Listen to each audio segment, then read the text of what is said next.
Definitely.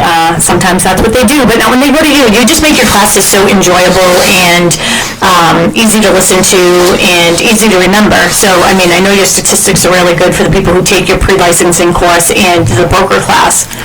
Yeah, we try to use like real examples that are there. We'll change the name to protect the guilty and the innocent. But, people call all the time with various scenarios, and it's good to be able to incorporate that into the classes. This way, if someone else runs into a scenario like that, they have an idea what to do. And too, it helps you remember. I mean, I've done my class, I do all my CE classes with you. Mark and I were actually with you a couple weeks ago. And which was nice because he expired January 8th, so I think we were with you January 4th. I don't expire until April, so I'm always early, and he's like by the hair of his chinny chin chin. But I know I passed the test first time I took my broker test. I didn't know you before I took my broker test, but after when I took my broker test, I was sort of nervous, but first time out, I did it. Yeah, this test is it's extremely difficult now. I mean, I think it really depends on whether you have the ability to know how to study. I mean, I put a lot of material together.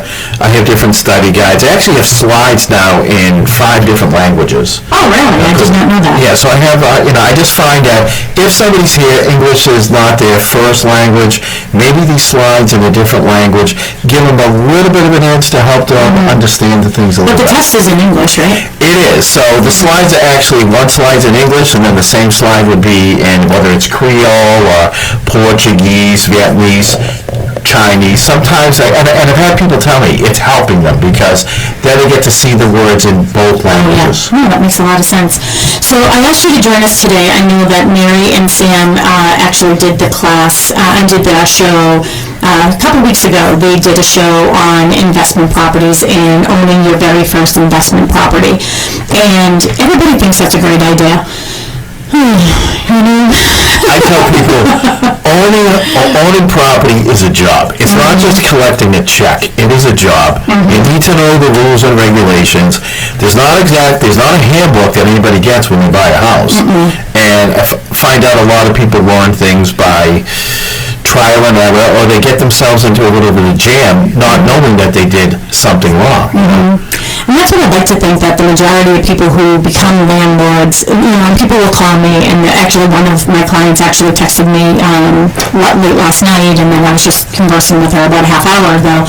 They think it's a great idea to become a landlord in Massachusetts, and I always say there are so many rules and regulations that you have to be aware of, and you came with a book today that is, how many inches thick is that book? Like 5 inches? I mean, it's pretty thick, and that's an old book, so it's a lot thicker now. And that's that's how to sue your landlord, basically, right? Yeah, it's called Legal Tactics, Tenants' Rights in Massachusetts. It's basically, if somebody has an issue, they go to legal aid. That's the handbook that they would actually use. I think it's a great book for property owners because it's very detailed as far as what the rules and regulations are that they really don't get when they buy a house. Yeah, absolutely. All right, so we're going to get into, as Melissa is putting us out on Facebook, she's getting us everywhere, so you can find us on Sharon McNamara, of course, Boston Connect Real Estate, and all the Connect pages, so you can follow along. You can see us here in our studio.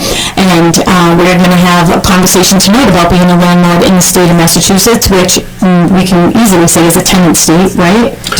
I would say it's a tenant-friendly state. I mean, I do tell people this, in the end of the day, if you're right, you will win in court, but it takes time to get to that finish line. Yeah. I mean, they want to give people the opportunity to, no one wants to evict anybody. No, absolutely not. They absolutely don't. Something that we hadn't talked about, like, today, a lot of people tell me they want to do, I want to Airbnb it. I go, listen, that's dangerous too, because what if the tenant doesn't move out? I mean, what are you going to do? And people laugh going, that doesn't happen. I go, I can give you many cases. Yeah, I'm sure it happens over and over and over again, but maybe you haven't heard of it, but it does certainly happen. What are your thoughts, Mel? On the Massachusetts? Sorry, I'm getting us on Facebook, so I guess I've only ever been a tenant. And I revealed this last week, I think, that I'm in in the market for purchasing my first home, so I would say my experience as a tenant, I don't know if I feel like it's a tenant state. Like, I don't know. I don't know. Yeah. I just think, that's so much better. I turned my microphone around. So that sounds a little bit better. Thank you.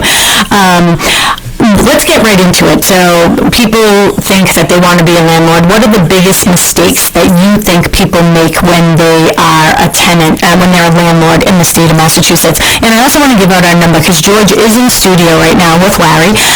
781-837-4900, 781-837-4900, or you can go on to any of our Facebook pages and send us a message that way.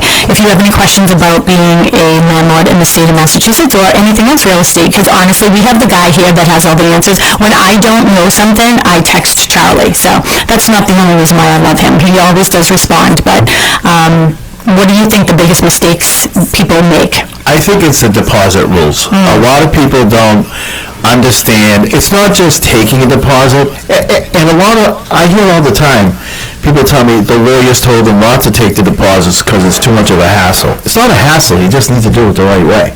So the maximum you can collect up front is 3 months. And if you take a security deposit, there's a particular form you're required to use. It's an apartment condition statement agreement. And the property owner and the tenant should sign off on that. It would be wise for them to sign off on it before they move in. And then that money gets placed in a Massachusetts bank account associated with that tenant's social security number. And here's where the big mistake is. The interest is due back to the tenant annually. Yeah, so I know that, so you can choose, like we chose not to take a security deposit because we didn't want to go through all that. Right. Right, wrong, or indifferent, I don't know. I mean, maybe we shouldn't be owning property, but to me, I just couldn't see us doing all that paperwork every year. I mean, for what, 60 cents? Right, so when it's put in the bank, it's bank rates, which is hardly anything today. If you fail to put in the bank and you took a security deposit, it's 5% interest. And that interest is due back annually, so that's where there's a big mistake. Somebody could stay for 7 years. They're supposed to be getting that interest back every year or credited to that 13th month worth of the rent. And it's just a technical error. It may mean nothing, but if all of a sudden you're in court on another issue, it comes up and they look for the apartment condition statement agreement, you don't have one, that's a problem. You shouldn't have collected the security deposit. I do find this, I mean, my son just went through this as well, where he and his girlfriend, they were moving out of a place. I didn't handle the transaction in the beginning.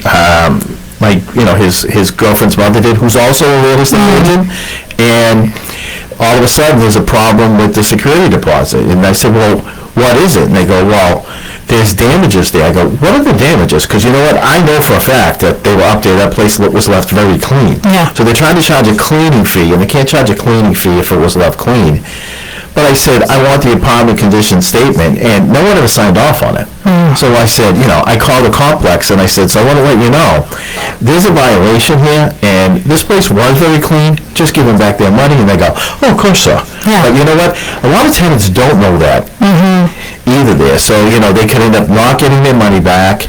I mean, it goes both ways. There's great property owners out there, and there's some out there that they are slumlords, and they take advantage of tenants too.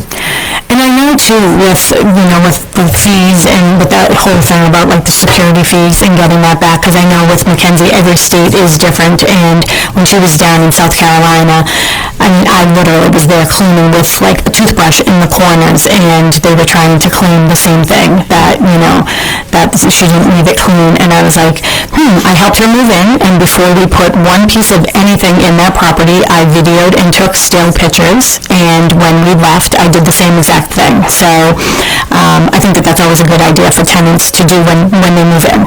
I tell them, take pictures and print them out and date them and sign them. That way you show the date, and then you have a reference point when they actually leave. Yep, absolutely. All right, so that's with security deposits.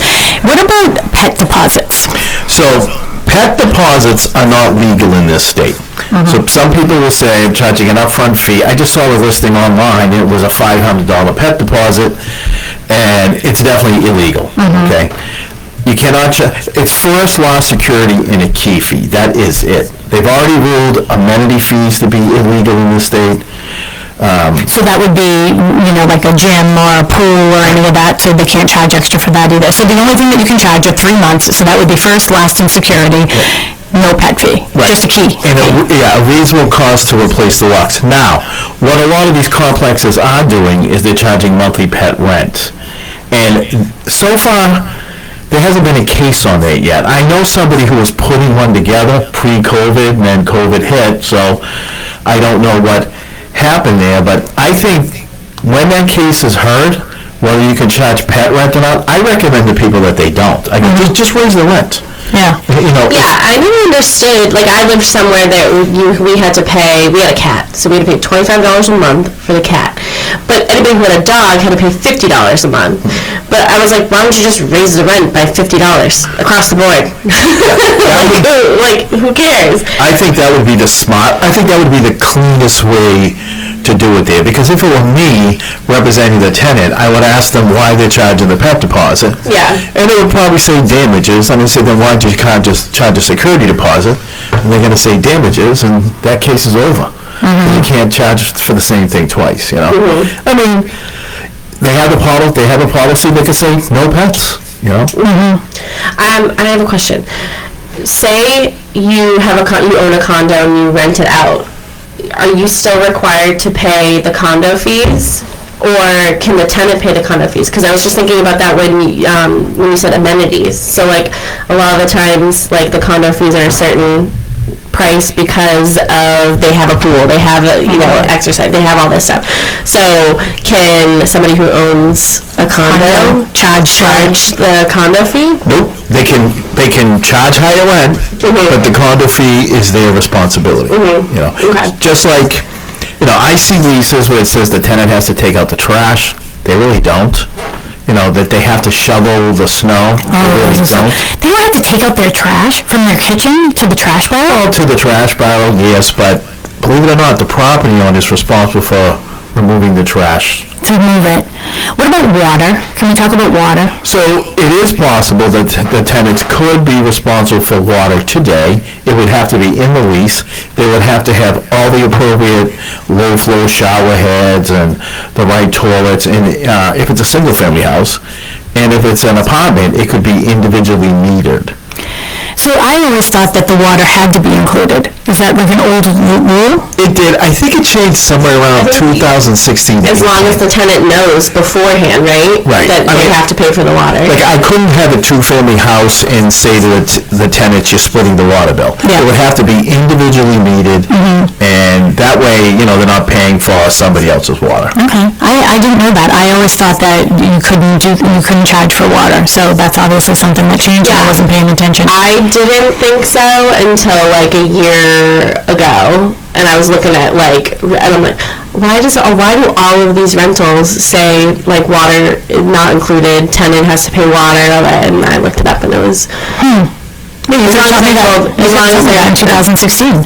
Oh, okay. I didn't know it in 2016. I knew it in 2021, 22. That's a long time for me to go not knowing that. Yeah, I mean, every once in a while things get changed, and so it could be town. You need approval, so you just can't do it. You'd actually, like I said, there has to be a sign-off. You have to have the appropriate. Yeah, so you would have to have 2 meters if I have a 2-family, 3 meters if I have a 3-family. If it's a single family, you just have the one, right? Right. Because that makes sense to me too, because, we have a 2-family property here in Pembroke. It's actually on the opposite end of the street where we are right now, and the lease that we had is with this gentleman, and then his daughter ended up moving in with him. Now, she's not on the lease. We've allowed it. It's sort of like unspoken lease. But now you think about it, like we charged the certain rent that we did because we were paying for the water, but now you have 2 people in there, showering. She had her boyfriend, staying over a lot. Then they were doing laundry because we had the laundry in the basement. You could open up a laundromat. I remember years ago, I had a 3-family house, and the water bill was through the roof, to a point that it didn't make any sense. So I went to the water department. They said, you have to have a leak somewhere, because it went up way too much, and we couldn't find a leak. So they actually put a meter on it. And then they told me, the water usage is after midnight. So it seems to be there's some issue going on, like you're filling up a swimming pool after midnight. So I went to the house, and there were the tenants on the first floor, 2 college kids. They were running a laundromat out of my house. And I said, guys, what are you doing? And they're all excited, explaining it to me, how they're taking these bags home, and they're making all kinds of money. I go, I'm paying for that water. And they said to me, no, water's free. And I said, not to me, you know. And they really didn't know, and they were like, oh, is this causing a problem? And I say, yeah, if you want me to put meter ones in here, like coin operated, then you can see it. They go, that would take our profit away. So yeah, no kidding. Oh gosh, so that changed. You know, when Casey had an apartment on Beacon Street when she was at BU Law School, she was there, and she called in the middle of the night, and the fire alarms were going off. The fire department was there, and there was usually he didn't. That's the other thing too I do want to get into is, you know, who can you rent to and who you can't rent to. But upstairs there were undergrads there, and he normally didn't rent to undergrad students, but he did in this circumstance. And water pouring through the ceiling into like the electrical and into their kitchen, like destroyed the whole kitchen, everything. The ceiling came crashing down. Well, it was during a heat wave, and the kids upstairs, the girls upstairs, had this great idea that they got a blow-up pool, and they got hoses and connected them to the faucets in the house, and they were filling the pool, but it was taking too long, so they went out for a while to go drinking, and when they came back, it was flooding the entire house. So, yeah, you don't want to do that either. So they got in big trouble for that one. Yeah. Let's talk about that aspect of things, though, like when it comes to discrimination. And because we did have a situation recently in the office, and one of the agents had a client, and the listing agent on the property, it was in MLS and everything, the listing agent said, well, my client wants to meet everybody because he doesn't want families living in this property. So that's a violation. I mean, I tell people, you know, you're supposed to follow lawful instructions, not unlawful instructions. Mm-hmm. And some people aren't educated as to what the rules are, and they may have reasons for that. I've had people say, I don't want to rent to people with kids because I don't want them fighting with my kids. They're enough. But whenever an agent's hired, they have to follow all the fair housing laws. Well, in order to have discretion as to who to select, we don't have a right to discriminate. Mm-hmm. And to actually say or have it written down like no families, no kids, that's a definite violation. Mm-hmm. You know, so I do know there's going to be some, pretty soon there'll be some more information out as far as, you know, discrimination rules in this state, because they are looking at stuff. I personally find a lot of people are just uneducated. Mm-hmm. You know, there is a rule that says if you own and occupy a 2-unit property, you have discretion as to who you want to share your living space with. And that may be the owner-occupant's ability there, but then real estate agents can't like not tell people about these units there. When an agent's hired, they have to follow the laws. Mm-hmm. You know? Yeah, because I've even had situations in single-family properties where people would say, you know, people say the dumbest things, and like, first of all, I can't even believe that they think half the things that they say out loud, but then to say them out loud, I'm just like, you know, unfortunately, I can't do that. Like, I can't base, you know, the decision on that. So, and Mary and I actually walked away from somebody in Braintree one time. I couldn't even believe what they were saying, and we're just like, yeah, you're not the type of person that we actually want to work for, and that's all illegal. So, yeah, so we want to make sure that we're not discriminating. It was interesting because when Casey was looking for an apartment, I had to hire an agent in the city because she was able to talk to some of these landlords that she has relationships with, because they won't, a lot of the landlords in the city don't want to rent to law students. Yes, so I get asked if there's a list of protected classes, and I tell people you can say no students, and you know what people say downtown? No law students. They do not want to hire somebody mm-hmm. who they think is going to sue them. Mm-hmm. And, you know, the same rules apply to everybody there, but it is kind of funny because there is that fear mm-hmm. factor there, you know, and I've had people say, I can't rent to you because the apartment's not Section 8 approved. There's no difference. Mm-hmm. You know, the apartment's supposed to meet certain code, period. Mm-hmm. And, you know, Section 8 may have to come out and sign off on a unit, but it's supposed to meet those requirements anyway. To go back to those deposits, one other thing that a lot of people aren't aware of is you're supposed to pay interest on the last month's rent.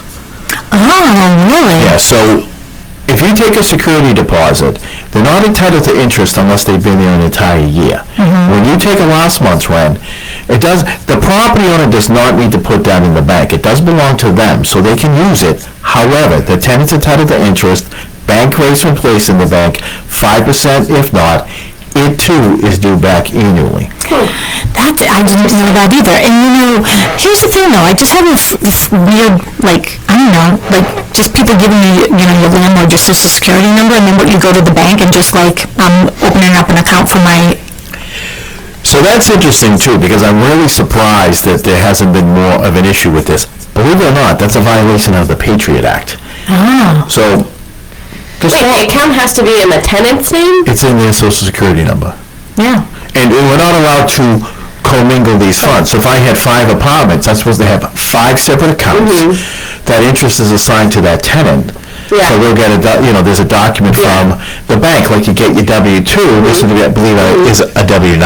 Yeah. But I do find that people, you don't have to put it in the bank, but they owe them 5% interest. And it's due back every year. And so if someone stays on for 5 years, I mean, that's 5 violations if they didn't get that, And that could be, everything's okay until the tenancy's ending, and then sometimes it doesn't end on a happy note. People end up in court, and they start looking at, was this done right, was that done right, was this wrong, and it becomes an issue. Yeah, that's interesting. The last place that I lived, I remember getting the interest checks, and it wasn't even worth the paper that it was printed on, And I used to be like, what? I don't even know what this is for. And the stamp, everything else, the whole process, you're hiring an just administrator. deposit it into my account, save everybody some time. They actually just could have deducted it from that rent when you renewed, saying, Melissa, the rent's 13 cents less this month. Yeah. Well, but it would be interesting because I know we definitely had to pay. Last month's rent. So I wonder. Yeah. So 5%. I'm gonna go after them for 13 cents. Yeah. So what is it again? It's 5% on just that last month, or every month that they're So due? it's bank rates when placed in the bank. Yeah. It's 5% interest if not. Okay. So if you 5% interest of $2,000 is a lot more than 0.003 of $2,000. Yeah. Huh. That's interesting because I didn't know that one either. So, geesh. Yeah. Geesh. I mean, to be fair to the tenants, it's kind of hard for them today too, because they could be paying first, last, security, and a fee. So that's another issue. If the tenant's going to charge a fee for their services, they have to disclose it in writing up front with an apartment condition statement agreement. Not if they're charging the property owner, but if they're charging the tenant. And in Boston, I mean, every city and state, every city or town has its own rules there. There's a movement to prohibit real estate agencies from charging fees to tenants. Well, and that's interesting too. And I know that something just came out last week too about Mayor Wu there she's doing something more for affordable rent control and everything in the city too. But it is more difficult when I look at people when we're renting the apartments in the city and the tenant is the one that's due to pay the real estate agent. It's literally impossible. It's so hard for them to come up with all this money. They're better off buying a house. So I had somebody years ago, I said to him, you should buy. You're giving me $20,000 today, first loss security, and a rental fee. I made $5,000 off renting that apartment. And I go, you should buy a place. And he goes, I don't want to. And I said to him, you're going to be living in your mother's basement in a year. You're spending $60,000 on rent. This is your first apartment. He got his first job. He thinks he's rich. Yep. He was making $120,000. I go, well, 30 goes to taxes. You're down to 90. 60 goes to rent. You got your student loans to pay. You'll be living in your mother's basement in a year. And he got a little mad at me, and he was living in his mother's basement in a year. Yeah. It is. It's really hard. We actually were having a conversation in the office today, and, when people, right now, the rates, and it's all right, well, if the rates are up at 6%, even if they go to 7% again, it's better than paying 100% when you're renting, right? So you're paying 100% when it goes to somebody else. But That's not me talking as a landlord, obviously. That's me talking as somebody who's working with people who are renting. And that's one of the shows that we have on our list to do this year as well, is, the comparison between renting and owning. And like you said, some people just don't want to. I think People that just don't want to, or some people just don't think that they can afford. So we're very big advocates on just educating anybody who wants to talk about real estate, whether it's renting or buying. Or I had an agent interview today, and all they've done is rentals. They haven't done residential sales, and it's a different beast. So just educating people, whether they're a buyer or a renter, on maybe just have a conversation with a loan officer, see where you're at, and get all the numbers down of you're spending $20,000 to move into an apartment. Well, what if you spent $20,000 to buy a house instead, and then you rent it after? Yeah, and get a roommate, if you feel like you can do that. The rates are funny because people ask, should we wait for the rates to come down? I go, you shouldn't wait to buy real estate. You should buy real estate and wait. You said that at the class the other day, and I came back to the office and I said that. I said, this is what Charlie said yesterday, and I like that. They're complex because people don't understand them. When you hear about the rate going up, that's the rate the Fed's charging the banks to borrow from them. And so they have raised that. So the local banks will pass that off to the consumer. But when people aren't borrowing money, they'll start dropping them. The rates are they're the lowest they've been since last September. It's interesting too, because even like when they're talking about property, prices and sale prices and everything, we're still better than we were last January. We're just lower than we were in May. So back to this with our topic here. Again, you're listening to Talk Real Estate. If you have any questions for us tonight, we're live. I am Sharon McNamara, the broker owner of Boston Connect Real Estate. We're here in the studio at Boston Connect Real Estate's headquarters here in Pembroke, and I am with Melissa Wallace. She is our everything here at the office, along with Charlie Burke. He is the owner of Mass Academy of Real Estate and also has his own firm selling real estate as well. He's a good friend of ours here, and we're talking about being a landlord in the state of Massachusetts. If you have any questions regarding this topic, or if you have any other questions regarding real estate, give us a buzz, 781-837-4900. So back to some of the regulations and everything. I don't even know what's on the agenda. I know that Julia probably did a really good job on there, but I wanted to talk about lead paint and like some of the things I want to get into. If you can believe it, we have 15 minutes left, so I'd like to talk about lead paint. I'd also like to talk about if there was ever a fire or anything in the property, what are your requirements? And here's a weird thing too is my dad is in a development, and the heat isn't working properly. So they went around and gave everyone space heaters. So I'm just curious, is that sufficient because you're giving them a source of heat and there is electricity? So I don't know where you want to stop, but those are the three things I want to talk about in 15 minutes. Well, the heat thing is first off, space heaters can be very dangerous. Dangerous, that's what I feel, especially with an elderly man who just had 2 serious falls tripping on wires. So the state sanitary code, and people should print this out if you're a property owner. They are the requirements that you're required to meet. State sanitary code will tell you what the temperature is supposed to be inside the unit during the day and during the evenings. You can't lower the heat during the evening. So if they don't have sufficient heat, it is something that they're going to need to address. That short-term fix, with a space heater isn't fixing the problem. So. Well, what if there's a fire? Like, where's the liability? I remember there being a building in Randolph, and there was a fire, and then a flood, obviously, because, sprinklers went off, and these people were, in hotels. They lost all their stuff, and this went on for months. It was a total disaster there. But, as a property owner, you are supposed to follow the laws, and there is that code, and it's going to... the tenant has the ability to actually make repairs themselves and then deduct it from the rent. I don't know in a complex if that would be possible. Yeah. We really don't know what the circumstances are, why that's not. And they're waiting for a part. So it's like taking 3 weeks for a part to come in. And I get it, but he's in senior housing, and it's like all these people don't have heat, and I was like, Dad, please just keep the space heater in the corner. I don't want you tripping on the cords. I have all these other thoughts of what I'm worried about. Right. If they're making an effort and they're waiting for the pot to come in and they gave them the space heaters, they got themselves covered, but it is still dangerous there. Unfortunately, we hear constantly from everybody in the industry there's just a back order because of COVID. COVID's now the excuse for everything, you know. And, you know, the manufacturing wasn't done, you know. I mean, I heard that today when I went looking for Diet Coke. It's we don't have any because of COVID. I mean, you know, that ship sailed long ago, you know. Actually, that happened to me. I was looking for peach bubbly, and I saw the Coca-Cola guy, whoever, in the supermarket one day, and I was like, do you have any? He's like, what flavor are you looking for? I was like, I'm looking for peach. He goes, no, it's because of COVID. And I was like, all right, well, at least he didn't say we can blame Putin. So that was during that time, too.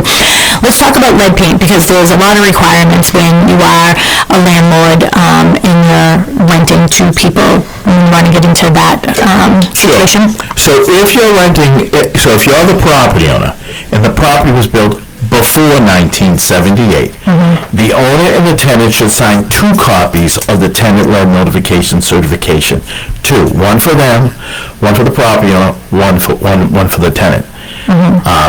That form also needs to be signed annually. So if somebody stayed on, it's a new tenancy.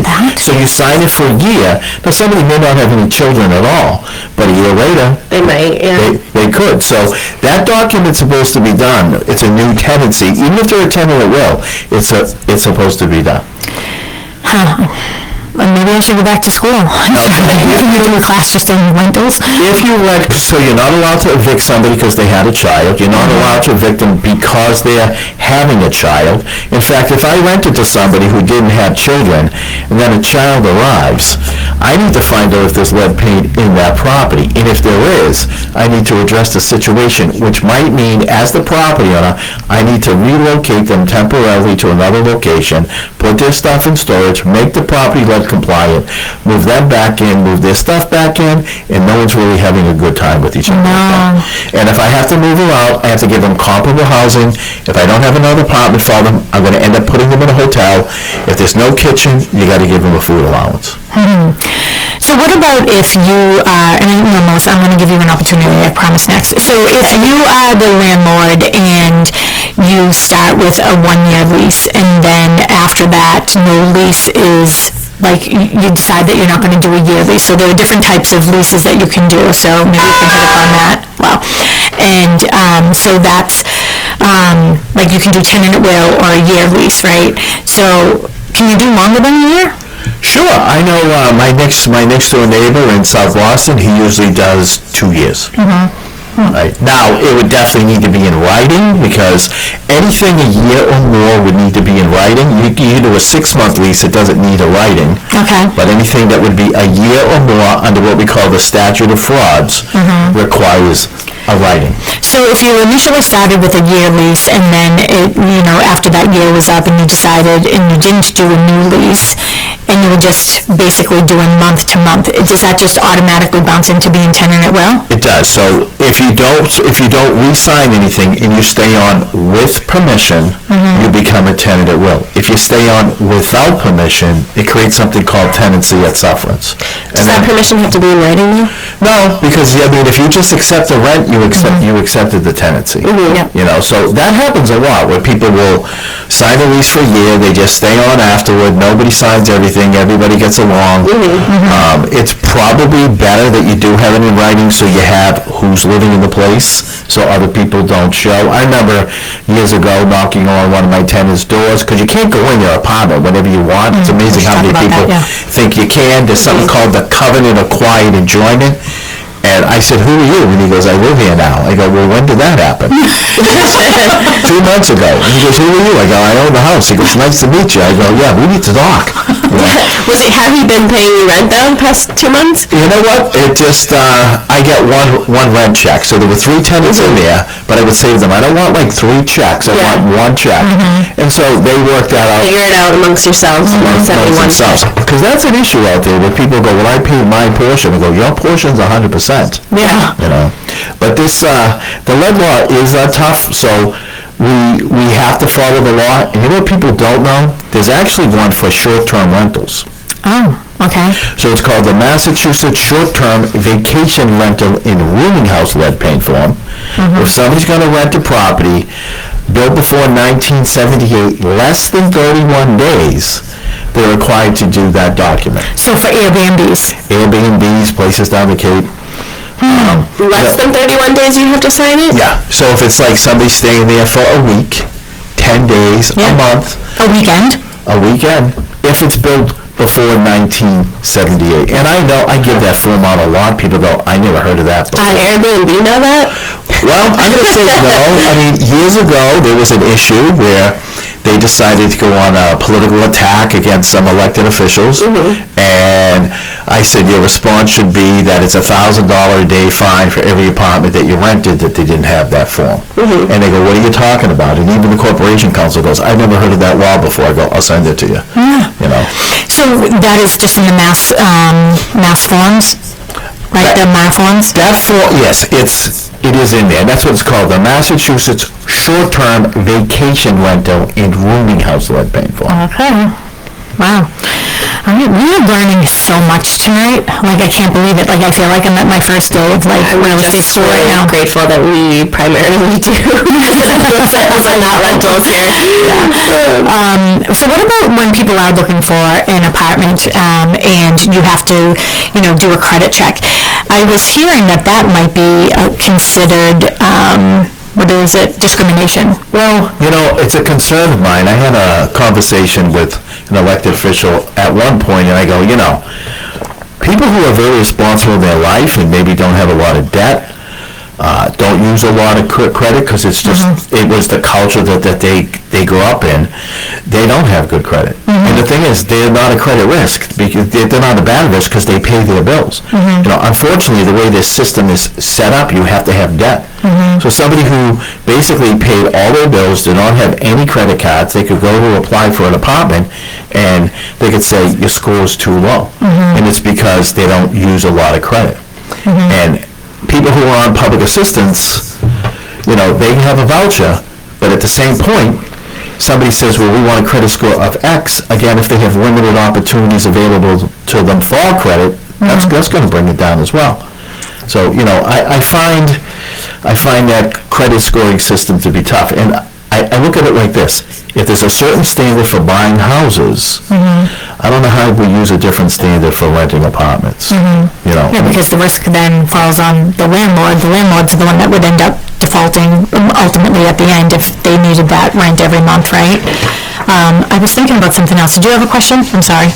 No, I think you brought that up. So last year, Kristen Howlett, who's coming in soon, and Trish Flynn and I took our CE class with you last year, and I think that was brought up. Somebody brought up, like, is it a violation of something, whatever, to say I don't want to rent to somebody who has low credit score? Or like the Section 8, that's what I was thinking, is like if you have the property listed and somebody calls and says, hey, I have a Section 8 voucher, are landlords allowed to say we're not accepting Section 8? Nope. You cannot turn somebody down because they're on public assistance. It doesn't mean you need to take them as a tenant, but it cannot be a reason for turning somebody down. There's a method of payment.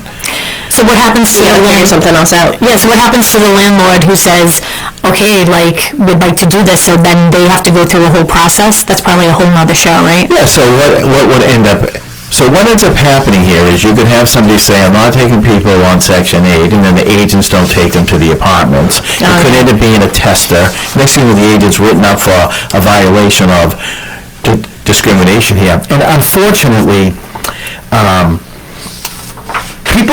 are people who fear the government. When I actually had a conversation with this elected official, I said, it's not all older people who've owned these houses a long time. A lot of people who, I have Haitian people, Jamaican people, they don't want the government in their house. They came here to get away from all of that, so they fear the apartments being inspected. They don't understand the process. And, they would hear, years ago, there were a lot of problems with that system, and a lot of those problems have been corrected over time.